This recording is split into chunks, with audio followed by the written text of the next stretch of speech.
Bien, hoy quiero hablar un poco sobre grecobudismo. El grecobudismo es un tema de estudios académico, muy poco tratado en lengua española y medianamente discutido en lengua inglesa.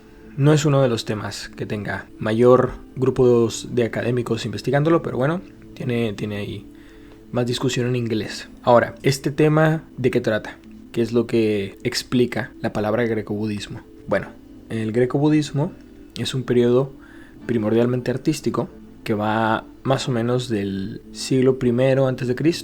al siglo II después de Cristo. Y este fenómeno artístico, esta expresión artística, se desarrolla en una de las regiones que alcanzó Alejandro Magno en su campaña de expansión helénica. Normalmente se habla del reino de Gandhara, pero bueno, ahí podemos meter otros espacios como Bactria, como Sogdia, Ai-Khanoum. No sé muy bien cómo se pronuncia esta palabra, pero bueno, ahí está saliendo en pantalla.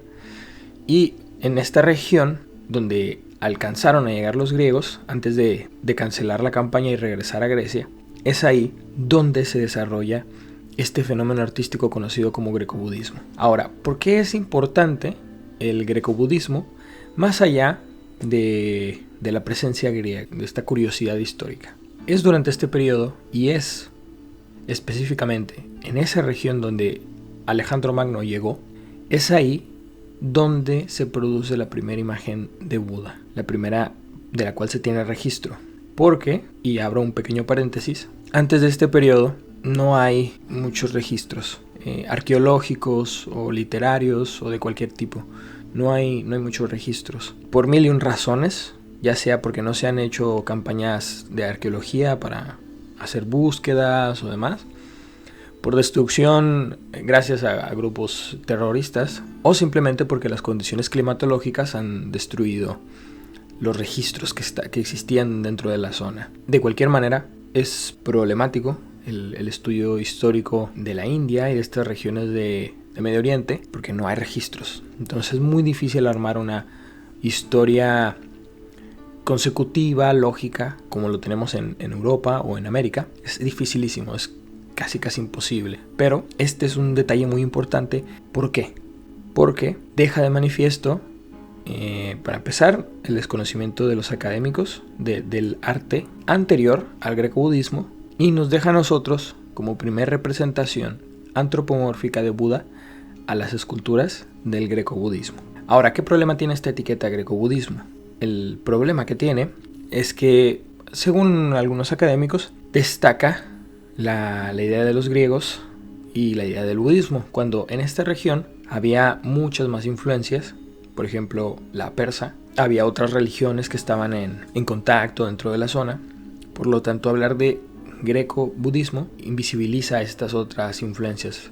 Inclusive una influencia romana que tuvo rutas comerciales con la región de Gandhara y esta zona. Entonces, claro, hablar de grecobudismo invisibiliza todos los pueblos y todas las relaciones que existían en la región, pero bueno, no se puede hacer otra etiqueta porque la palabra grecobudismo es bastante sencilla. Cualquier otra formulación es demasiado compleja y a los fundamentos de la lengua, como la economía del lenguaje, eso no le gusta. Entonces, en fin, esta idea de la representación antropomórfica de Buda es muy controvertida porque, además del debate de la etiqueta greco-budista, se abrió otro debate sobre el origen de la imagen antropomórfica de Buda. ¿Cuál fue la razón para que un arte que jamás había representado a Buda como una persona, como una escultura, como las conocemos nosotros, qué sucedió para que de eso pasaran a representarlo con una escultura, con una figura humana? Porque al final de cuentas es, por ponerlo en estos términos, una ruptura con la tradición artística que existía en la zona de no representar a Buda por la razón que fuera. Entonces el hecho de representarlo como un ser humano rompe con una tradición y es difícil entender cuál es la razón para que esa tradición fuera rota por esta nueva forma artística. Y por lo tanto, una de las teorías bastante ligadas al nacionalismo de la India es proponer que el arte de la India es suficiente para explicar esta evolución ideológica o Otra teoría es la que propone que esta forma artística, esta nueva interpretación del arte, de la figura de Buda, es solo posible gracias al arte griego, porque son los griegos los que traen los modelos sobre los cuales se conforma la imagen de Buda. Y no solo los modelos, sino la idea de una construcción antropomórfica de los dioses, que cuando llegan a esta región de Gandhara, se transforman y se conforma la idea de Buda en las diversas esculturas que se desarrollaron en la región. A su vez, ha salido la teoría de que esto ocurre también gracias a la influencia del arte romano. O, bueno, no he leído, pero es probable que alguien haya propuesto que la idea de el arte persa como origen y germen de la imagen antropomórfica de Buda. Claro, esto es muy debatido, no hay una respuesta clara. Yo debo decir, me parece a mí que es arte griego, y como arte griego eso explica que el origen de la imagen de Buda sean los fundamentos artísticos del arte griego. Las formas y las concepciones que ellos tenían son la base para que los budistas representen a Buda de manera antropomórfica y hagan la transformación de sus expresiones artísticas. Porque no solo es la imagen de Buda, que ya eso es más que suficiente para hacer temblar las bases del arte budista y de la historia del arte y de la historia del budismo. No es solo eso, sino también durante esta misma época se llevó a cabo una transformación del budismo y de las religiones en general de la India, de las que estaban en la zona.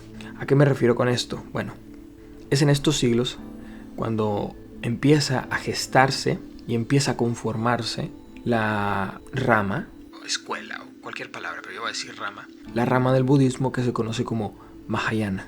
Es la rama del budismo, una de las ramas del budismo más famosas, si no es que la más famosa, la más estudiada. ¿Y cuándo aparece? Bueno, repito, aparece en este mismo periodo donde el arte budista comienza a transformarse y comienza a representar a un Buda humano en la tierra. No es solo una transformación del fenómeno artístico, sino también es una transformación del fenómeno religioso. En Gandhara, en la zona donde llegaron los griegos, en la zona donde estaban los persas, en la región que tuvo intercambio comercial con los romanos, se da la evolución del pensamiento budista que da como resultado la creación del budismo Mahayana. Y no solamente nos detenemos aquí, es el budismo Mahayana, el budismo que los chinos exportan hacia China. Y no solo hacia China, sino hacia Corea y hacia Japón. Por lo tanto, no estamos hablando de una curiosidad histórica, como si fuera, no sé, un reloj que le compramos a una persona y que tiene un diseño muy bonito. No estamos hablando de eso, estamos hablando de una influencia sumamente importante que transformó una religión que de por sí ya suponía un cambio de mentalidad para la época en lo que ahora entendemos que es la India. El budismo es una religión bastante conflictiva a nivel de dogmas con el hinduismo. Lo que propone el budismo no es compatible con el hinduismo. Entonces, venimos de una religión bastante controversial, bastante fuera de norma, y cuando llegan los griegos, esta religión vuelve a convertirse en fuera de norma porque el budismo Mahayana no es compatible del todo con el budismo Theravada, con el budismo primero, no es compatible. Se supone que siguen la palabra del Buda, pero hay unas diferencias en el canon que hacen que sean medianamente incompatibles. Por lo tanto, estamos ante un periodo histórico que es bastante importante para entender la evolución o la transformación, o a nivel ya como más simple, la historia del budismo. Porque es en esta región en donde aparece la imagen de Buda por primera vez, en que se gesta, se conforma el budismo Mahayana por primera vez, y además se escribe por primera vez el canon budista en papel. Bueno, lo que podríamos nosotros entender como una especie de papel, porque no es papel, es un papiro, creo que era. Entonces, no solamente estamos ante una transformación de carácter artístico, de carácter religioso, sino también de carácter material y lingüístico. Porque hay que recordar que el budismo siempre se ha transmitido de manera oral, o siempre se transmitió de manera oral, pero es en la región de Gandhara, con la aparición de los griegos, con la presencia de los persas, que los budistas deciden, por la razón que sea, escribir el canon budista en papel, en papiro. Entonces, es otro detalle más revolucionario que se ancla indudablemente a una zona alcanzada por los griegos. Y que no solamente es que los griegos la hayan alcanzado, es una zona que tuvo ocupación por los griegos durante 2-3 siglos después de la llegada de Alejandro Magno, que tuvo reinos griegos, que tuvo reyes griegos, que utilizó el griego como lengua de estado y que tuvo intercambios comerciales con la región de la India y con las ciudades aledañas. Entonces, no es solo unos 2-3 años de Alejandro Magno, no, son pueblos que duraron más de un siglo y que podemos notar que dejaron una influencia que cuando menos es visible en el arte budista. Y no hablo ahora de la imagen antropomórfica de Buda, hablo también de estos detalles estéticos como las flores, como las columnas, como la forma de ornamentar los templos. Claro, todo eso, parte de todo eso, tiene influencia griega, evidentemente, romana, dirán algunos, greco-romana podría ser, pero es una influencia occidental, es una influencia mediterránea, es una influencia que no proviene de la India. Y eso hace tan especial al periodo greco-budista, porque es un periodo de interacción, de sincretismo, de intercambio cultural, que no se queda solo en ese espacio de curiosidad, de intercambios, como quien compra unas estampitas en su viaje a Londres o una taza cuando vas a visitar el museo. No es tan simple. Estamos hablando de un periodo que marcó lo suficiente a la región como para transformar las expresiones más profundas de su religión, de su arte y de su lengua. Porque hubo intercambios lingüísticos, pero más allá de los intercambios lingüísticos, hubo un cambio entre lengua hablada y lengua escrita. Entonces, no estamos hablando de cosas menores, estamos hablando de un periodo bastante importante. Por lo tanto, estamos hablando de un periodo histórico que nos puede ayudar a entender cómo se dio la evolución de la India después de Cristo, en los primeros siglos después de Cristo.